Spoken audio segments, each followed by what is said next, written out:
पनवेल महानगर पालिका यदि कोई कोरोना पॉजिटिव है या नहीं है या सिम्टम्स हैं, किसको फ़ोन करें या किसको नहीं करें, इसकी जानकारी नहीं मिलती है। महाराष्ट्र की जो सरकार है जिसको जनता से कुछ लेना देना नहीं है, महाराष्ट्र के युवाओं से कुछ लेना देना नहीं है, स्टूडेंट्स क्या कर रहे हैं, उनके एग्ज़ाम्स का क्या होगा, इससे कुछ लेना देना नहीं है। उनको लेना देना है सिर्फ कुर्सी से। लोगों ने ये सोचना ही छोड़ दिया है कि महाराष्ट्र की सरकार हमारे लिए कुछ कर भी सकती है। महाराष्ट्र में जो महाविकास आघाड़ी की सरकार है वो महाविकास आघाड़ी नहीं, महाभकास आघाड़ी है। सरकार के सभी मंत्री क्वारंटाइन घर पे और जनता वेंटिलेटर पे। राम भरोसे भगवान भरोसे चलने वाली ये सरकार आज है और पब्लिक को, जनता को भी राम भरोसे भगवान भरोसे इन्होंने छोड़ा है।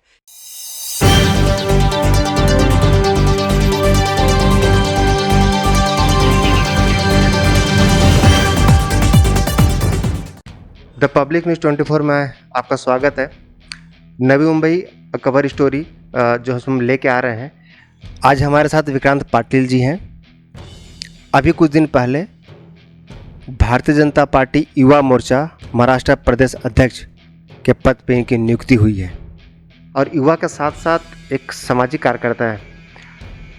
आज हम बात करेंगे 3 या 4 ऐसे अहम मुद्दे पे, जिसमें पहला है प्रदेश अध्यक्ष बनने के बाद सबसे पहला उनका काम क्या होगा, संगठन में क्या कुछ चेंजेस करने वाले हैं, पनवेल महानगर पालिका और सिडको के बीच में जो भी रस्साकसी चल रही है तो इसको कैसे सॉल्व होगा, इसकी प्रॉब्लम का निदान कैसे होगा, मेडिकल फैसिलिटी जो आज हमने देखा 3-4 महीनों में कि गवर्नमेंट मेडिकल फैसिलिटी की स्थिति चरमरा गई है।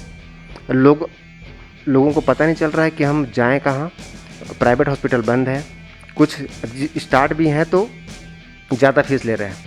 विक्रांत पाटिल जी, सबसे पहले भारतीय जनता पार्टी युवा मोर्चा प्रदेश अध्यक्ष बनने पर आपको बहुत बधाई।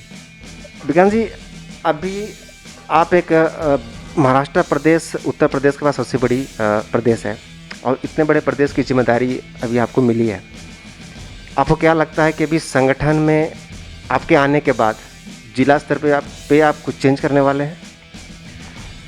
भारतीय जनता युवा मोर्चा महाराष्ट्र प्रदेश अध्यक्ष, ये बहुत बड़ी जिम्मेदारी मेरे पार्टी के सब वरिष्ठ नेता सन्माननीय देवेंद्र जी फडणवीस साहब, सन्माननीय चंद्रकांत दादाजी पाटिल, सन्माननीय हमारे विजयराव जी पुरानी और सभी महाराष्ट्र के ज्येष्ठ श्रेष्ठ जो मार्गदर्शक है, जिन्होंने समय समय पे मुझे मार्गदर्शन किया, उनके माध्यम से, उनके आशीर्वाद से ये जिम्मेदारी मुझे मिली है। अभी इसके बाद मेरा प्रायोरिटी जो होगा, जो महाराष्ट्र में ऐसे युवाओं की एक संगठनात्मक फौज तैयार करूं, एक टीम तैयार करूं, जो देश प्रेमी युवा हो, जिनका परफॉर्मेंस सेवा कार्य में बहुत जोरदार रहा हो, जो सेवा कार्य और नीचे उतरकर लोगों तक पहुंचना, युवाओं का कल्याण करना, विद्यार्थियों का कल्याण करना, इस विषय में पहले से काम करते रहे हो और जिनको इस चीज़ में रुचि हो, जो इसमें समय दे पाए, ऐसे युवाओं का संगठन तैयार करके पूरे महाराष्ट्र में इनके माध्यम से हम जिला स्तर तक पहुंचेंगे। जिला की जो कमेटी है, जिला के जो अध्यक्ष है, उसकी रचना भारतीय जनता पार्टी में अलग है, वो स्थानिक स्तर पर तय की जाती है, लेकिन उसमें अच्छे युवाओं का समावेश हो, इसका एक प्रयास हमारे माध्यम से होगा। उसके नीचे तालुका मंडल स्तर तक की जो कार्यकारिणी है वो सक्षम रहे, उसमें भी ऐसे युवाओं को संधि मिले जो युवा खुद होकर इस सामाजिक प्रक्रिया में काम करना चाहता हो, जिसको इस महाराष्ट्र के युवाओं के कल्याण की चिंता हो। अपने विभाग में, अपने मंडल में, अपने तालुका में, अपने जिला में जो युवाओं के और स्टूडेंट्स के जो सवाल है, युवतियों के जो प्रश्न है, इनको लेकर वो काम कर पाए। और आज महाराष्ट्र में जो स्थिति है कि महाराष्ट्र की जो सरकार है जिसको जनता से कुछ लेना देना नहीं है, महाराष्ट्र के युवाओं से कुछ लेना देना नहीं है, स्टूडेंट्स क्या कर रहे हैं, उनके एग्ज़ाम्स का क्या होगा, इससे कुछ लेना देना नहीं है। उनको लेना देना है सिर्फ कुर्सी से। और इसीलिए विरोधी विचारधारा के लोगों को साथ में लेकर बनी हुई, सत्ता के लालसा से बनी हुई ये सरकार है और इसके लिए लोगों ने इनसे अपेक्षा करना छोड़ दिया है। लोग अभी ये नहीं चाहते कि सरकार हमारे लिए कुछ करे। लोग ये नहीं चाहते, लोगों ने ये सोचना ही छोड़ दिया है कि महाराष्ट्र की सरकार हमारे लिए कुछ कर भी सकती है। वो सोचते हैं कि भारतीय जनता पार्टी हमारे लिए कुछ करे, भारतीय जनता युवा मोर्चा हमारे लिए कुछ करे। ये अपेक्षा उनकी हमारे युवा कार्यकर्ताओं से है। क्यों है? क्योंकि महाराष्ट्र के जनता ने जो वोटिंग के समय जो कौल दिया, जो मेजॉरिटी दी, वो भारतीय जनता पार्टी को ही दी थी। लेकिन हमारे साथ जो अलायंस में लड़े वो हमारी सहयोगी पार्टी सिर्फ सब कुर्सी के लिए, सत्ता के लिए उन्होंने बाकी लोगों से अलायंस कर लिया और हमारा विश्वासघात करके वो चले गए। तो इसके लिए लोगों के दिल में आज भी वो है कि हमने वोट दिया था बीजेपी को और इसीलिए वो हमारे साथ खड़ी है। तो हमारा प्रायोरिटी ये रहेगा, एज अ अध्यक्ष मैं ये करूँगा कि अच्छे युवा, देश प्रेमी युवा, संघर्षशील युवा और विनयशील युवा, विनयशील होंगे, विनम्र होंगे, लेकिन ज़रूरत पड़ने पे आक्रामक भी होंगे, ऐसे युवाओं की एक टीम करके महाराष्ट्र में युवा, विद्यार्थी, युवती, बेरोजगार युवा, इन सब के लिए बड़े पैमाने पे काम हो और युवाओं को लगे कि भारतीय जनता युवा मोर्चा का कार्यकर्ता ये हमारा मित्र है, इस भावना से काम करने वाली टीम में खड़ी करूँ। लेकिन अभी जो बता रहे हैं कि हमारी एनसीपी, शिवसेना और कांग्रेस से बात हुई कि अब हमारा गठबंधन बन चुका है, नवी मुंबई म्यूनसिपल कॉर्पोरेशन में चुनाव से पहले गठबंधन बन चुका था। आपको लगता है कि ये तीनों पार्टियों का आने से भारतीय जनता पार्टी को नुकसान होगा?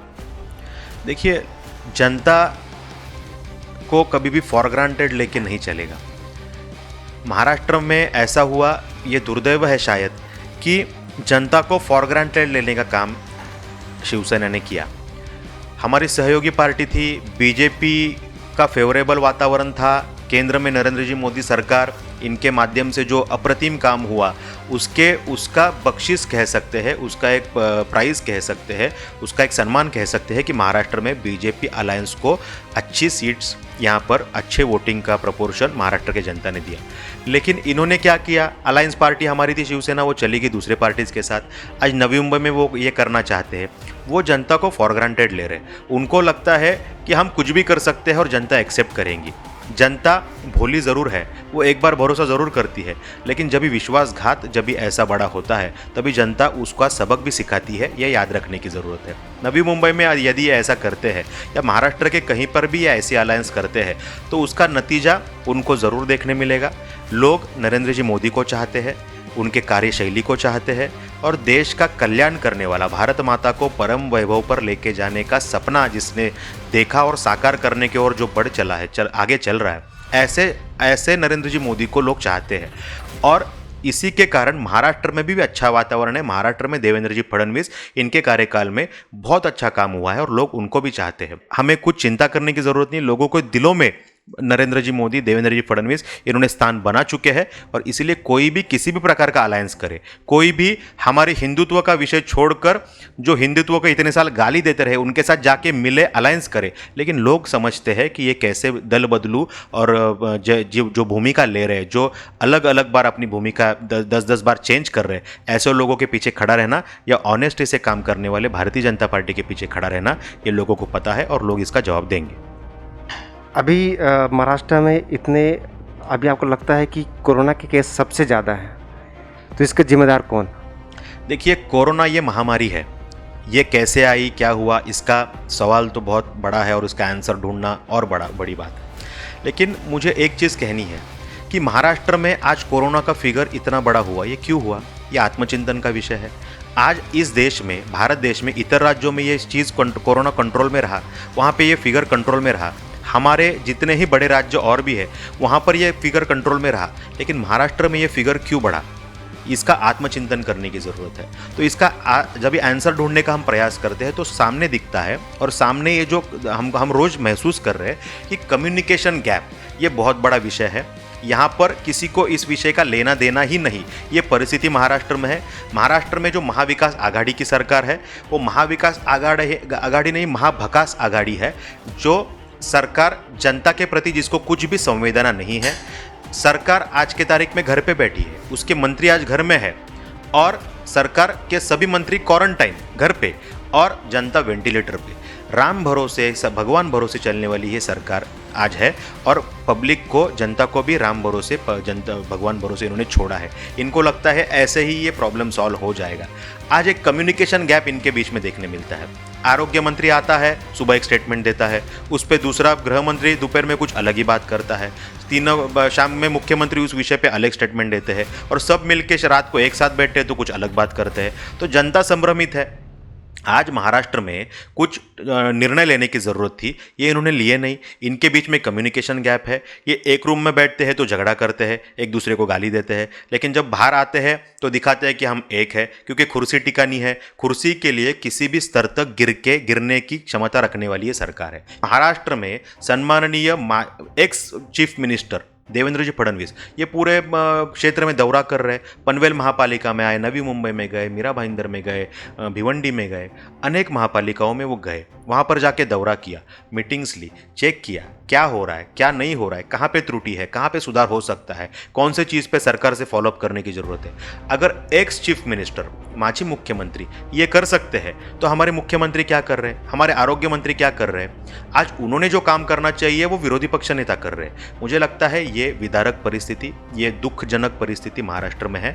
जब तक हमारे महाराष्ट्र के सरकार का कोऑर्डिनेशन एक दूसरे के साथ नहीं बनेगा, उनके मंत्री एक दूसरे के साथ नहीं, उनका कम्युनिकेशन गैप खत्म नहीं होगा, वो जब तक हमारे हर महापालिका की टीम आयुक्त इनके साथ कम्युनिकेशन नहीं करेंगे, जो हमारे कमिश्नर की डिमांड है वो पूरी नहीं करेंगे, और तभी तक ये हमको ये सब चीज़ें देखने मिलने वाली है। अगर पनवेल महापालिका की बात करें, पनवेल महापालिका में हमारे पास उपजिला रुग्णालय है। ये उपजिला रुग्णालय महापालिका का नहीं है, महाराष्ट्र शासन का है। इतना बड़ा रुग्णालय है। अभी हमने इसका कुछ महीनों पहले उद्घाटन किया। फैसिलिटी बहुत बड़ी है, लेकिन उसमें हमारे लिए ऑक्सीजन बेड की कमी है, उसमें हमारे लिए वेंटिलेटर की कमी है। अगर वो फैसिलिटी हमको ये प्रोवाइड करते थे, हम नहीं कहते कि पहले कोरोना के पहले महीने में आप कीजिए, लेकिन आज 4 महीने होने आए, अभी तक आप ये फैसिलिटी नहीं बढ़ा सकते हो, तो ये कब बढ़ाने वाले हो। अगर ये फैसिलिटी हमको आप प्रोविजन देते थे तो आज हम जो ट्रीटमेंट लोगों की कर रहे हैं उसके 4 टाइम्स 5 टाइम्स ये ट्रीटमेंट हम कर सकते थे, लेकिन कर नहीं सकते। हमारे हाथ बांध दिए, हाथ कड़ी डाल दी और बोल रहे परफॉर्म करो। कैसे कर पाएंगे। एक तो सरकार कुछ कर नहीं रही है, जो कमिश्नर हमारे काम कर रहे हैं उनको ये काम करने नहीं दे रहे। कमिश्नर हमारे जो है वो एक अच्छे इंसान है, अच्छा कोऑर्डिनेशन रख रहे हैं, अच्छा परफॉर्मेंस दे रहे हैं। हमारी महापालिका की टीम बहुत अच्छा काम कर रही है, लेकिन इनको जो संसाधन मिलने चाहिए वो उपलब्ध नहीं हो रहे, और इसके कारण बहुत बड़ी दुविधा है। आज पनवेल महानगर पालिका क्षेत्र में ये फिगर जो है अफेक्टेड लोगों का ये बहुत बड़े पैमाने पे बढ़ रहा है, और इसके लिए अगर कोऑर्डिनेशन सरकार और महापालिका कमिश्नर और टीम इनके बीच में नहीं बना तो आगे जाकर ये परिस्थिति और गंभीर होंगी। हम लोक प्रतिनिधि बोलकर इस विषय में जागरूक है, हम पाठ पुरावा हर चीज़ का फॉलोअप ले रहे हैं, लेकिन इस सब कोरोना चीज़ों में जो अधिकार है वो आयुक्त महोदय को दिए गए हैं। बॉडी को अधिकार कुछ भी नहीं रखे हैं, और इसके कारण आयुक्त महोदय से जो फॉलोअप लेना है वो ले रहे, आगे भी लेंगे। लेकिन आयुक्त महोदय जो डिमांड्स सरकार के पास कर रहे हैं वो फुलफिल करने की ज़रूरत है, जिसमें सरकार फेल्योर है।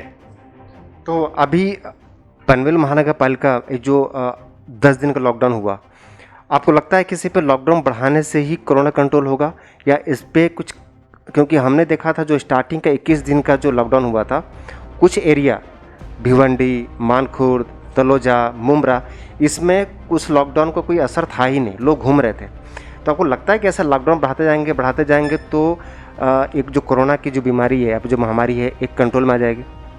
देखिए कैसा है, कोरोना के लिए, कोरोना महामारी में अगर हमको कुछ प्रैक्टिकल सोचना है तो सोशल डिस्टेंसिंग और एक दूसरे के संपर्क में कम से कम आना या ना आना, ये इसके ऊपर सॉल्यूशन है, ये सत्य है और ये करना ही पड़ेगा। लेकिन लॉकडाउन का मतलब क्या है। लॉकडाउन जब हम करते हैं तो उसका एक स्ट्रैटेजी होना चाहिए। हम बीच में लॉकडाउन कर रहे हैं, फिर लॉकडाउन लूज़ कर रहे हैं, फिर लॉकडाउन उठा दे रहे हैं, फिर लॉकडाउन उठाने के बाद बीच में हमको लगता है संख्या बढ़ी, फिर हम लॉकडाउन कर रहे हैं। जो लॉकडाउन पहले किया बहुत से लोगों ने उसको स्ट्रिक्ट फॉलोअप किया, प्रशासन भी उसमें अच्छे तरीके से सब विषय का फॉलोअप ले रहा था, लेकिन नागरिकों ने भी समझने की ज़रूरत है कि बहुत से नागरिक उसमें भी बाहर आ रहे थे, जनता वहाँ पे बाहर आ रही थी और इस विषय को भी ईजी ले रहे थे, फॉर ग्रांटेड ले रहे थे। और उसी के साथ जो प्रशासन है उन्होंने अगर ये इस विषय को कड़क किया रहता, बहुत स्ट्रिक्टली इसको फॉलो किया रहता, तो ये विषय इतना बढ़ता नहीं था। बीच फर्स्ट लॉकडाउन था, वो एक हम एनालिसिस करें तो बहुत अच्छा लॉकडाउन रहा, लेकिन उसके बाद में स्टेट गवर्नमेंट ने इस लॉकडाउन को उठा दिया, वो अधिकार लोकल लेवल पे दे दिए। उसमें कहीं पे भी एक कम्युनिकेशन का गैप दिखा हमको, वहाँ पे सुसूत्रता नहीं थी। अगर वहाँ पे गाइडलाइन सरकार की ओर से आती थी कि ये लॉकडाउन और बढ़ाना है, तो उसी का पहले जो लॉकडाउन 2 महीने के लिए किया था उसी का फ़ायदा हमको आगे मिलता था। लेकिन बीच में लॉकडाउन उठा दिया, मतलब एक बार आप स्ट्रिक्ट कर रहे हो, बाद में लूज़ कर रहे हो, लूज़ करने के बाद में उसको अफेक्टेड होने को और संधि दे रहे हो, और लोग अफेक्टेड हो रहे हो, उसके बाद दोबारा लॉकडाउन कर रहे हो। मतलब ये लोगों का भी आप मजाक उड़ा रहे हो, ऐसी एक भूमिका सरकार की ओर से हो रही है। मुझे लगता है कि जो भी होना है वो परफेक्ट प्लान ऑफ एक्शन के साथ होना चाहिए, और वो बीच बीच में आपकी भूमिका चेंज नहीं होनी चाहिए। ये 10 बार चेंज होने के कारण लोग जिन्होंने लॉकडाउन फॉलो किया वो भी दुखी है कि हमने 3 महीने फॉलो किया, क्या हुआ, संख्या तो बढ़ गई। यहाँ के लोग, हमारे पनवेल महानगर पालिका क्षेत्र में रहने वाले लोग मुंबई में जॉब के लिए जाते हैं, अत्यावश्यक सेवा के लिए वहाँ पे जाते हैं, तो उनको हमने सरकार को भी विनती की थी कि हमारे जो लोग मुंबई जाते हैं उसमें जो अबव 50 ईयर्स जिनका एज है उनको आप ना बुलाएं, उनको घर में बिठाएं और उनको सैलरी है वो ज़रूर दे। उनका कुटुंब जो फैमिली है उसका नुकसान नहीं होना चाहिए, लेकिन उनको घर पे बिठाएं क्योंकि उनकी इम्यूनिटी पावर थोड़ी कम होती है, तो उनका ख्याल रखें, उनको घर पे रखें। और जो बिलो 50 है उनको आप बुलाना चाहते हो उनको भी टाले अगर पॉसिबल है तो, लेकिन अगर नहीं टाल सकते, अत्यावश्यक सेवा है, तो उनकी रहने की अच्छी व्यवस्था वहाँ पर करें।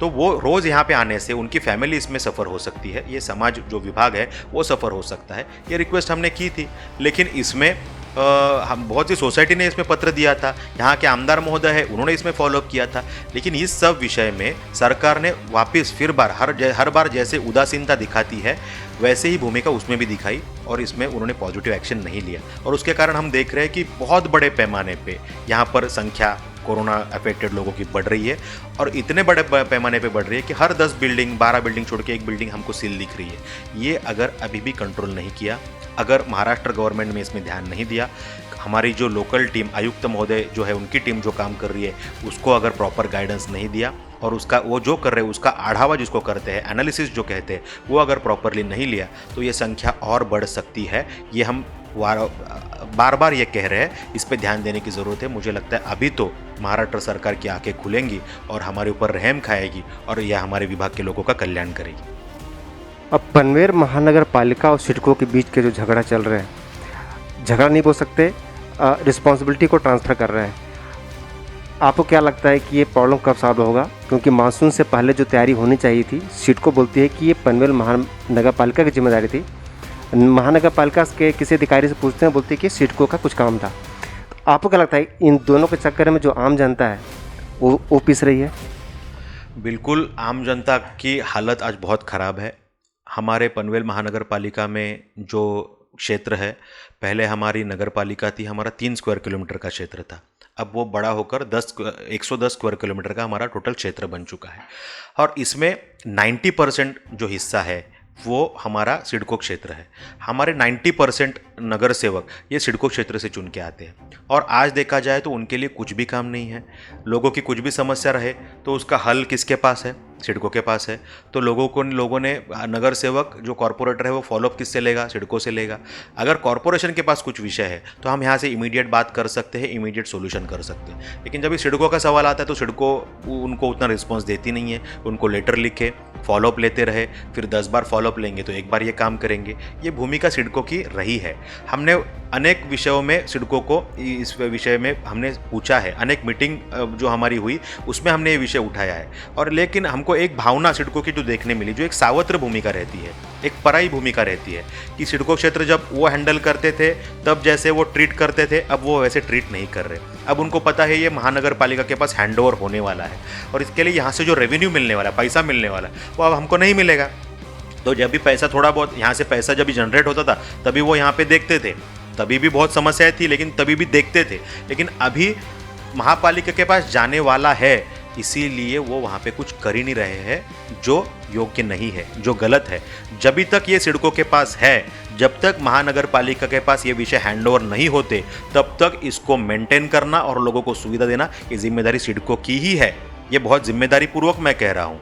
लेकिन अगर सिडको ये नहीं कर रही है तो उसको हम सवाल भी पूछेंगे, ज़रूरत पड़ेगी तो आक्रामक भी होंगे, और लोगों को इसमें हम ज़रूर पिसने नहीं देंगे। हमने कुछ सुविधा है हैंडओवर हमारे पास हो चुकी है, जैसे कचरे का विषय है, ये महापालिका हैंडल कर रहा है, और उसमें अगर आप नवीन सब सिडको क्षेत्र में देखेंगे तो अच्छी स्थिति है, और उसमें अच्छा काम हमारे तरफ से हो रहा है। लेकिन बाकी जो विषय है, इंफ्रास्ट्रक्चर के विषय है, ये सब विषय, गार्डन्स है, ये सब विषय ये अभी भी सिडको के पास है। और इसके कारण पानी सप्लाई ये सिडको के पास है। तो ये सब विषय सिडको जब तक हमारे पास हैंडओवर नहीं करती तभी तक इसकी जिम्मेदारी सिडको की है। और हमने सिडको को ये कहा है कि ये जल्द से जल्द हमको हैंडओवर करे और हैंडओवर करने से पहले इसको सुस्थिति में लाकर, अच्छी स्थिति में लाकर हैंडओवर करें। जो स्थिति खराब है, जो रास्ते खराब है, वो ऐसे के वैसे हम नहीं लेंगे। ये उसको आप हैंडओवर कर रहे हो तो अच्छा कीजिए और हमको हैंडओवर कीजिए, हम उसको आगे का मेंटेनेंस हम करेंगे, महानगर पालिका करेगी। लेकिन ये सब करना है सिडको ने, और सिडको के पास हम इस विषय का फॉलोअप ले रहे हैं। विक्रांत जी, एक लास्ट क्वेश्चन है जो लोगों का है और जिसके सोशल मीडिया में भी बहुत सारे क्वेश्चंस आते हैं। अब पनवेल महानगर पालिका यदि कोई कोरोना पॉजिटिव है या नहीं है या सिम्टम्स हैं, किसको फ़ोन करें या किसको नहीं करें, इसकी जानकारी नहीं मिलती है। आपको क्या ये जो प्रॉब्लम चल रही है ये आपको पता है?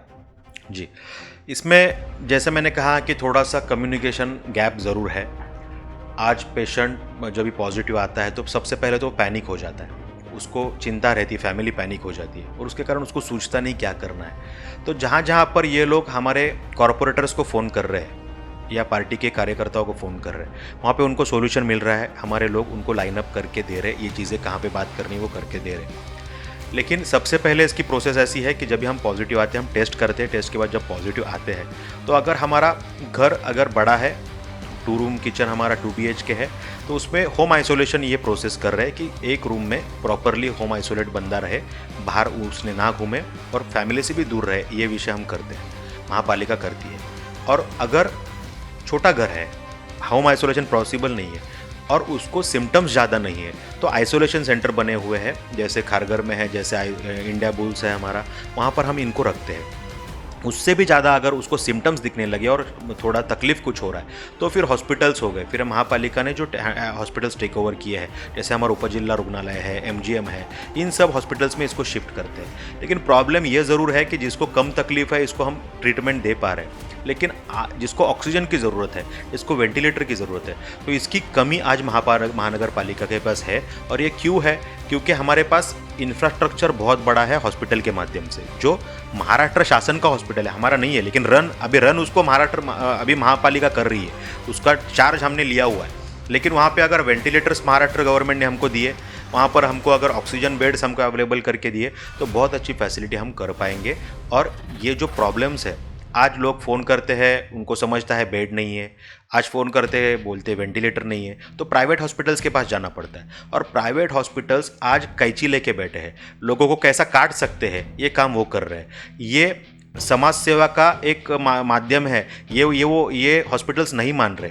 वो हॉस्पिटल्स क्या मान रहे हैं? ये बिज़नेस का एक साधन है, ये पैसा कमाने का एक साधन है, और अभी हम इसमें कैसा बिजनेस कर पाए ये वो सोच रहे हैं, और ये बहुत गलत है। ये समय ऐसा है कि हर एक ने मदद कार्य करने का ज़रूरत है, और ये कब कर पाएंगे? ये महाराष्ट्र में हर बार होता रहा है, एजुकेशन फील्ड हो या आरोग्य का विषय हो, कॉलेजेस रहे, डोनेशन का विषय अनेक बार है, महाराष्ट्र गवर्नमेंट कंट्रोल नहीं करता। हॉस्पिटल का विषय है, हॉस्पिटल के जो बॉडीज़ है मनचाही फीस ले रहे हैं, लाखों में बिल बना रहे हैं, कुछ भी चार्जेस लगा रहे हैं। पीपी किट, जो डॉक्टर पीपी किट यूज़ करते हैं उसका चार्जेस, उसके जो चार्जेस है वो बिल में लगाते हैं। यदि वो देखे, मेरे पास बहुत सारे एग्जांपल्स आए, तो 5-6 गुना चार्जेस पीपी किट के लगा रहे हैं आप, जहाँ पे गवर्नमेंट ने बोला है कि उसका एक पर्टिकुलर चार्ज लेना चाहिए जो बिलो 1000 है, लेकिन उसके ऊपर चार्जेस जितने मन में आए उतने चार्जेस पीपी किट के, उसके जितने मन में आए उतने चार्जेस मास्क के, ये छोटे छोटे चीज़ों के चार्जेस भी इतने लगा रहे हैं कि लोगों के बिल लैक्स में चले जा रहे हैं। तो इसको कंट्रोल करने की ज़रूरत है, और कंट्रोल कौन करेगा? महाराष्ट्र सरकार माए बाप है, ये अगर इसमें नहीं देखेंगे और इसमें अगर उसमें बाउंड्रीज नहीं मार के देंगे कि इसके आगे नहीं जाना चाहिए, तो ये कंट्रोल नहीं होगा। और कोरोना में ये ट्रीटमेंट देते मतलब क्या करते हैं? जब भी पेशेंट एडमिट होता है, उसको ऑक्सीजन की ज़रूरत है तो ऑक्सीजन लगाते हैं, वेंटिलेटर पे बहुत ही सीरियस हो गया, वेंटिलेटर का ट्रीटमेंट है। और जिस पेशेंट को जो तकलीफ है, किसी को डायबिटीज़ है तो डायबिटीज़ की दवाई चालू रहती है, और पेशेंट को जो कोरोना के अलावा जो उसको बीमारी है, कफ ज़्यादा दिखा, उसको खांसी ज़्यादा दिखी, तो वो कंट्रोल करने की अलग अलग दवाई दे रहे। कोरोना के ऊपर एक स्पेसिफिक दवाई तो है नहीं, तो इसके लिए दवाई अलग अलग दे रहे। तो इसमें हो के कितना बिल होना चाहिए उसकी भी एक लिमिट है।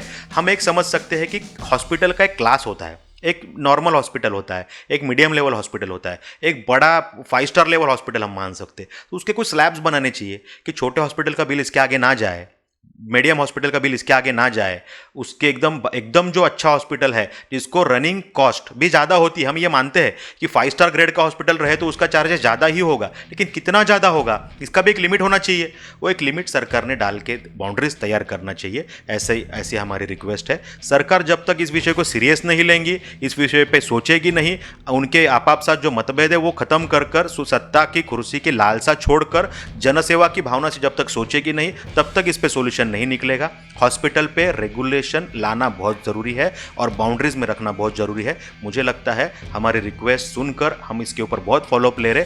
ये सुनकर सरकार अगर आंखें खोलती है और लोगों की भावना समझती है तो महाराष्ट्र की जनता बच पाएगी, अन्यथा परिस्थिति बहुत गंभीर हो सकती है। विक्रांत पाटिल साहब, वंस अगेन आपको महाराष्ट्र प्रदेश अध्यक्ष बनने, युवा मोर्चा बनने पर बहुत बड़ी बधाई। उसके अलावा हम एक रिपोर्ट कार्ड भी लेके आ रहे हैं, उसके सिलसिले में भी आपसे हम मिलेंगे।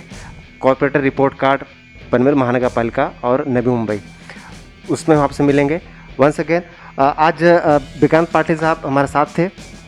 जैसे आपको बताया कि एक जुझारू समाज सेवक और जिनको हमने सालों से देखे हैं। आने वाले समय में पनवेल महानगर पालिका के जितने भी कार्य हो रहे हैं और उनसे जुड़े हुए जो नए इनिशिएटिव ले जा रहे हैं, उनसे भी हम विक्रांत पाटिल से आपकी मुलाकात करवाएंगे और लाइव स्टूडियो में होंगे जहां पर आप क्वेश्चन पूछ सकते हैं।